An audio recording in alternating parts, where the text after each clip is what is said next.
నేను నిజం చెప్తున్నా, ఈరోజు అరుణాచలం వెళ్ళి సాక్షాత్తు ఆ పరమేశ్వరుని దర్శించుకుంటున్నామంటే దానికి ఒకే ఒక్క రీజన్ మన ఛత్రపతి శివాజీ గారు మాత్రమే.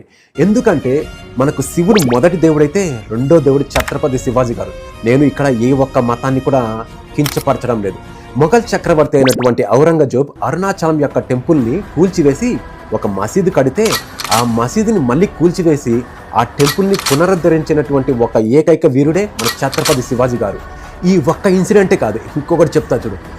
అలాగే మనకు కాశీపట్టణం యొక్క కాశీ టెంపుల్ మనకు ఎంత ఫేమస్ ప్రతి ఒక్కరికి తెలిసింది. అలాంటి దాని మీద ఔరంగజేబు యొక్క కన్ను పడింది. ఆ కాశీ పట్టణాన్ని నాశనం చేయమని తన సైనికులకు ఆర్డర్ ఇచ్చాడు. సైనికులు కాశీకి వెళ్తే అది తెలుసుకున్నటువంటి ఛత్రపతి శివాజీ తన సైన్యంతో యుద్ధం చేసి ఆ యుద్ధాన్ని గెలిచాడు. ఆ యుద్ధం గెలిచిన తర్వాత ఔరంగజేబు కాశీ పట్టణాన్ని వదిలేసి వెళ్ళిపోయాడు.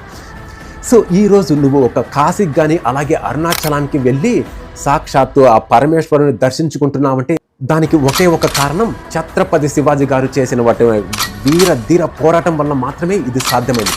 సో ఈ వీడియో మీకు నచ్చినట్లయితే జస్ట్ ఒక లైక్ చేయండి. అలాగే ఇలాంటి మరిన్ని వీడియోస్ కోసం మన ఛానల్ని సబ్స్క్రైబ్ చేయండి. జై హింద్.